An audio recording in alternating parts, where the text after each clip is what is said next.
러시아와 우크라이나가 이제 전쟁을 하고 있지요. 처음 러시아가 우크라이나를 침공할 때는 우세했고요. 곧 전쟁이 끝날 것처럼 보였습니다. 그런데 이제 전쟁의 양상이 다르게 흘러가고 있었지요. 그래서 러시아는 휴전을 생각하고 있습니다. 군사적으로 강대국인 러시아가 전쟁에서 승리했다 이렇게 생각하는 사람들은 별로 없습니다. 이유가 무엇 때문일까요?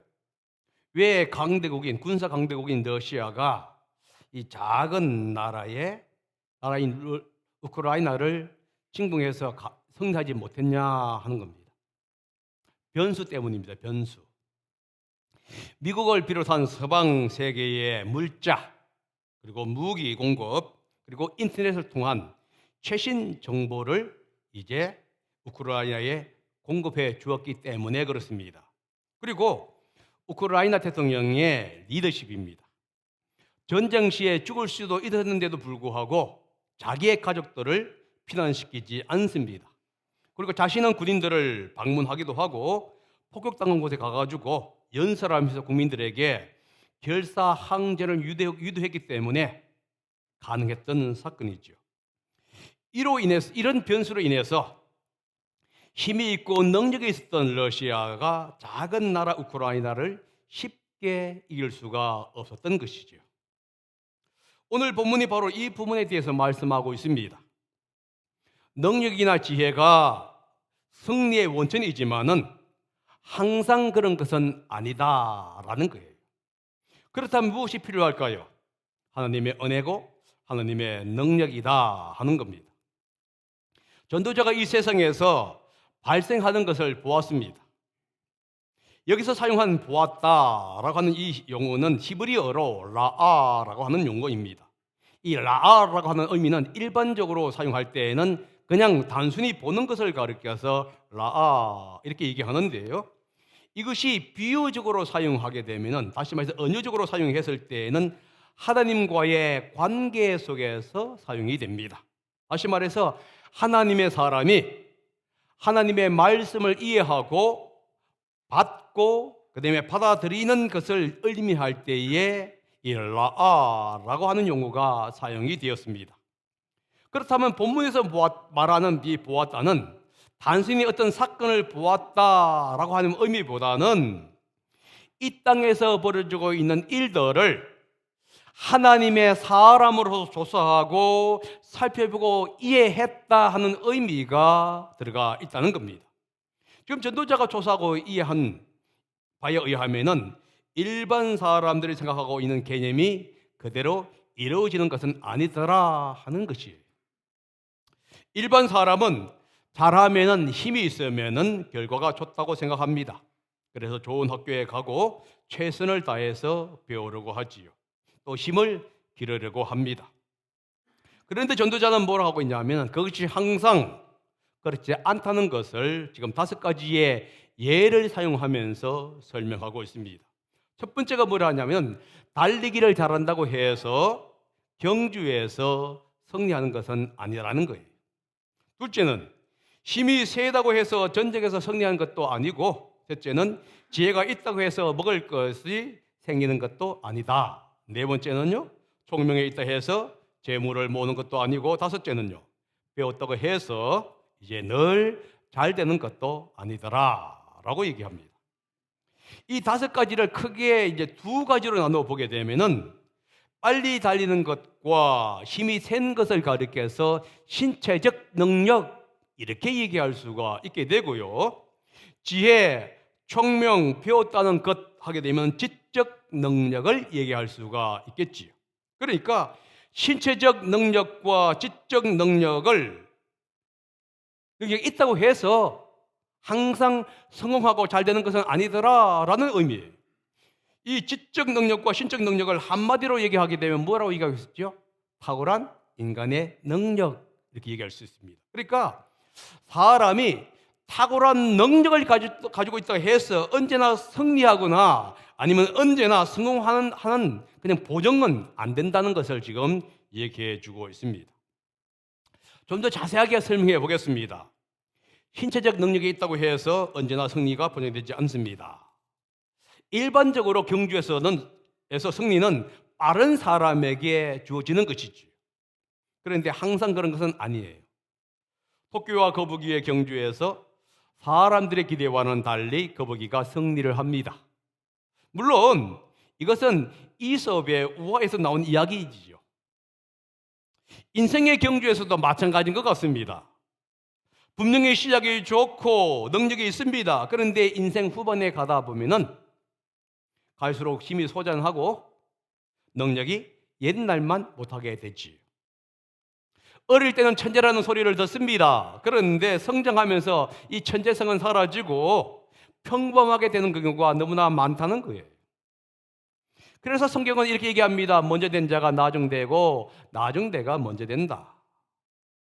여러분, 전쟁의 승리도 마찬가지가 아닐까요? 힘이 된 용사라고 해서 언제나 이기는 것은 아니에요.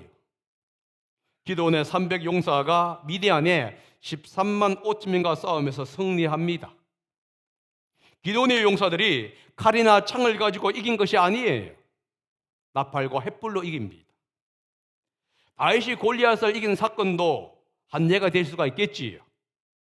힘으로 보나 크기로 보나 나이로 보나 경험으로 보나 다윗은 골리앗과의 전쟁에서 승리할 수가 없습니다. 모든 것이 뒤떨어지는 것은 사실이니까요. 그런데 전쟁에서 다윗이 승리를 합니다. 해군 역사상 가장 위대한 전투 중에 하나가 명랑대첩입니다. 명란해전에서 이수진 장군이 배 13척으로 133척의 일본 수군과 싸워서 승리를 합니다. 이것은 불가능한 일이에요. 그런데 이 불가능한 일이 실제로 이루어졌다는 거예요. 지금 전도자가 지금 육체적인 능력만 얘기하고 있습니까? 아닙니다. 지적인 능력도 얘기하고 있어요. 세 번째부터 시작해서 다섯 번째가 바로 지적 능력에 대해서 얘기합니다. 그런데 전도자가 얘기합니다. 지적 능력이 있다고 해서 승리를 보장하는 것은 아니더라 이렇게 얘기하죠. 일반적으로 지혜가 있고 지적 능력이 있다고 한다면은 없는 사람보다 유리한 것은 틀림이 없어요. 지혜 있는 사람은 먹을 것을 저축할 수 있습니다. 재물을 다른 사람보다 많이 모을 수도 있고요. 다른 사람보다 잘 될 가능성이 많아요. 성경도 그 사실을 얘기해 줍니다. 잠언 3장 13절에서 17절에 있는 말씀입니다. 읽어봅니다. 시작. 지혜를 찾는 사람은 복이 있고 명철을 얻는 사람은 복이 있다. 참으로 지혜를 얻는 것이 은을 얻는 것보다 낫고 황금을 얻는 것보다 더 유익하다. 지혜는 진주보다 더 값지고 내가 갖고 싶어하는 그 어떤 것도 이것과 비교할 수 없다. 그 오른손에는 장수가 있고 그 왼손에는 부귀영화가 있다. 지혜의 길은 즐거운 길이요 그 모든 길에는 평안이 있다. 지혜는 그것을 얻는 사람에게는 생명의 나무이니 그것을 붙드는 사람은 복이 있다. 여기서 지혜의 어떤 우월성, 지혜의 유익에 대해서 말씀합니다. 그러면 항상 그렇다고 말할 수 있는가? 라고 우리가 한번 질문을 해봅시다. 항상 지혜 있는 사람이 이렇게 탁월한가요? 전도자는 그렇게 이렇게 합니다. 그렇지 않다는 거예요. 지혜가 있다고 해서, 총명하다고 해서, 많이 배웠다고 해서 잘 되고 재물을 많이 모으는 것은 아니라는 거예요. 많이 배운 사람이 취직을 잘하거나 승진하는 것은 아니라는 겁니다. 많이 배운 사람 중에서 직장에서 적응하지 못하고 성취하지 못하는 경우가 종종 있어요.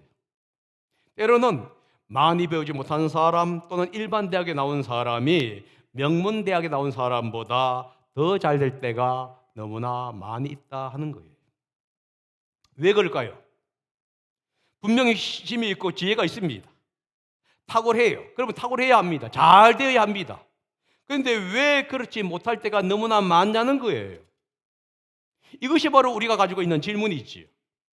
지금 전도자가 거기에 대한 질문을 다음과 같이 대답을 합니다. 11절 후반절과 12절을 읽어보겠습니다.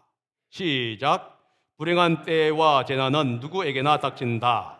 사람은 그런 때가 언제 자기에게 닥칠지 알지 못한다. 물고기가 잔인한 그물에 걸리고 새가 덫에 걸리는 것처럼 사람들도 갑자기 덮치는 악한 때를 피하지 못한다. 왜 그러냐 하면은 불행한 때와 재난 때문에 그렇다는 거예요. 11절 후반절에 불행한 때와 재난은 누구에게나 닥친다라고 얘기합니다. 여기서 불행한 때와 재난 앞에 키라고 하는 접속사, 다시 말해서 히브리어 원문에는 키라고 하는 접속사가 붙어 있습니다. 이 키는 뭐냐 하면은 왜냐하면이라고 하는 뜻을 가지고 있어요. 그러면 한번 이렇게 해석해 보겠습니다. 신체적 능력과 지적 능력이 성공이나 번영을 보장해 주지는 않는다. 왜냐하면 불행한 때와 재난은 누구에게나 닥치기 때문이다 라고 하는 얘기. 지금 전도자가 11절에서 우리가 일반적으로 생각하고 있는 것을 지금 제동 걸고 있는 그 모습을 보게 되지. 항상 그렇게 되는 것이 아니라고 지금 부정하고 있습니다. 이유가 뭐냐면 불행한 때와 재난 때문에 그래요. 여기서 불행한 때와 재난의 문자적 의미는 뭐냐면 시간과 기회라고 하는 의미입니다. 다시 말해서 적합한 때나 알맞는 기회를 얘기해 주는 겁니다. 신체적 능력과 지적 능력이 힘을 발휘하기 위해서는 적합한 때나 기회가 주어져야 한다고 하는 거예요. 이 적당한 때나 기회가 오지 아니한다면은 제 아무리 신체적 능력과 지적 능력이 탁월하다 할지라도 아무런 짝에 쓸모가 없다. 요 얘기를 지금 하고 있는 것이지. 이 적합한 때와 이 적합한 기회를 변수라고 우리는 얘기할 수가 있겠지요. 자, 토끼와 거북이의 이야기로 돌아가겠습니다. 토끼와 거북이의 경주에서 변수가 작용합니다. 그 변수가 뭐냐 하면은 토끼의 교만과 거북이의 신실함이라는 거예요. 토끼는 엉금엉금 기어가고 있는 거북이를 얕보면서 교만하여서 낮잠을 잡니다. 반면에 거북이는 자신의 약함을 인식하고 쉬지 않고 노력해요. 토끼가 깨어났을 때에는 신실하게 노력했던 이 거북이는 이미 결승선에 도달하고 있었던 것이죠. 여러분, 이순신 장군이 이길 수 있었던 이유는 뭡니까? 변수라고 하는 것이에요. 지략과 함께 지형, 지물을 잘 이용할 수 있는 능력이라고 하는 변수가 있었습니다. 뿐만 아니라 이순신 장군을 신뢰하는 용사들의 믿음이라고 하는 이 변수가 작동을 했기 때문에 가능했던 것이에요. 기도원의 용사에게도 마찬가지죠. 하나님의 능력이라고 하는 변수가 작동을 합니다. 다윗이 골리앗을 이긴 것도 힘의 승리가 아닙니다. 다윗은 자신이 잘할 수 있는 무기를 사용해서 이겼습니다. 그렇다면 골리앗은 평소에 자기가 잘 사용하지 않는 무기를 가지고 다윗과 싸웠습니까? 아니지요. 골리앗도 자신에게 익숙한 무기를 사용했던 겁니다. 그렇다면 무엇이 승리의 원인이었지요? 하나님의 은혜, 하나님의 돌보심, 하나님의 능력이라고 하는 이 변수가 있었기 때문에 다윗이 골리앗을 이길 수가 있었던 거예요. 여러분, 인생의 경주에서도 항상 변수가 작동을 합니다. 인생의 경주에서는 수많은 이 난관과 변수를 부딪힙니다. 이 땅에서는 줄이라고 하는 변수가 있어요. 내가 어떤 줄에 서느냐에 따라서 인생의 출세길이 갈릴 수가 있다는 겁니다. 아무리 실력이 있고 아무리 지혜가 있다 할지라도 줄이 없게 되면은 출세할 수 없는 것이 이 세상의 인생이에요. 또한 결정이라고 하는 변수가 있습니다. 어떤 결정을 했느냐에 따라서 인생의 방향이 바뀌어지는 것이지. 그래서 우리는 뭐라 합니까? 이런 것을 이렇게 했었으면 좋았을 걸, 저렇게 했으면 좋았을 걸 하면서 후회하는 것도 결정을 잘못했기 때문에 나오는 현상들이지. 가정의 교육이라든가 환경, 자기 자신에 대한 신뢰도 등 많은 변수가 있습니다. 하나님의 능력이라는 변수 또한 마찬가지겠지요. 하나님의 길을 열어주셔야만 되는 경우가 많이 있습니다. 우리의 노력으로는 한계에 부딪힙니다. 아무리 노력하고 지혜를 짜봐도 되지 않는 일들이 너무나 많이 있어요. 그래서 시편 기자는 시편 127편 1절에서 이렇게 고백합니다. 주님께서 집을 세우지 아니하시면 집을 세운 사람의 수고가 헛되고 주님께서 성을 지키지 아니하시면 파수꾼의 깨어 있음이 헛된 일이다. 여러분, 집을 세우는 사람이 할 수 있는 게 뭡니까? 수고지 않습니까? 열심히 일을 해요. 파수꾼이 깨어 있기만 하면은 저걸 공격을 막습니다. 그런데 뭐라고 있죠? 변수라는 것이 있기 때문에 주님이 함께 하셔야만이 가능하다, 이 얘기를 하고 있습니다. 그래서 때때로 이 변수라는 것이 능력이나 지혜보다도 더 중요한 요소가 될 수 있다는 것을 지금 성경이 말씀하고 있고 전도자가 말씀하고 있다는 것을 여러분 기억하셔야 돼요. 그런데 문제는 뭐냐 하면은 이 때나 기회인 변수가 언제 우리에게 오는지를 알지 못한다는 것이지. 만약 적절한 때나 기회가 온다는 것을 안다면은, 그리고 언제 온다는 것을 안다고 한다면은 아무런 문제가 되지 않아요. 변수를 먼저 예측할 수만 있다고 한다면은 어떤 난관이 오더라도 대응할 수가 있게 됩니다. 그런데 적당한 때, 적당한 기회가 언제 올지를 모른다는 거예요. 그리고 이 적합한 때나 기회가 왔는데도 불구하고 기회를 잡지 못한다고 한다면 또한 문제가 되는 거예요. 그런 점에 있어서 사람은 항상 준비가 되어 있어야 합니다. 적절한 기회가 왔을 때에 준비된 사람은 그 때와 기회를 살 수가 있습니다. 그러나 준비되어 있지 않다고 한다면 절호의 기회를 놓칠 수가 있다는 것이에요. 그런데 여러분, 잘 준비되는 것만으로 가능한가요? 인생을 살면서 잘 준비되는 것으로 가능하냐 이거예요. 여기에 바로 우리의 문제점이 있습니다. 하나님의 은혜가 필요하고 하나님의 도심이 필요하다는 거예요. 지금 12절에 그 얘기를 하고 있는데요. 12절을 다시 한번 읽어봅니다. 시작. 사람은 그런 때가 언제 자기에게 닥칠지 알지 못한다. 물고기가 잔인한 그물에 걸리고 새가 덫에 걸리는 것처럼 사람들도 갑자기 덮치는 악한 때를 피하지 못한다. 잘 준비되어도 물고기가 그물에 걸리면 그만이에요. 아무리 탁월한 능력이 있다 할지라도 새가 덫에 걸리면 그만입니다. 지금 12절에 말하고 있는 이 때와 기회, 이게 좋은 때, 좋은 기회를 얘기하는 게 아니라 불행한 때, 불행한 기회, 이걸 얘기하고 있어요. 이 불행한 때와 기회가 치명적인 때와 기한이 될 수가 있다는 거예요. 사람이 예측할 수 없는 그런 치명적인 기회와 때가 된다는 겁니다. 이 치명적인 기회와 때가 온다면은 아무리 잘 준비된다 할지라도 여러분 소용이 없어요. 여러분들이 아무리 운전 실력이 좋고 방어 운전을 잘한다 할지라도 술 먹은 사람이 오다가 차를 박는데 무슨 도움이 되냐는 거예요. 아무리 잘 준비되어도 불가능한 것이지. 이 치명적인 때를 본문은 이렇게 얘기합니다. 물고기가 그물에 걸리고 새가 덫에 걸리는 것으로 표현하고 있어요. 근데 둘 다 죽음과 관련이 있다는 겁니다. 물고기는 물에서 자유자재로 헤엄치고 돌아다닙니다. 그런데 예기치 않은 순간에 그물에 걸리게 돼요.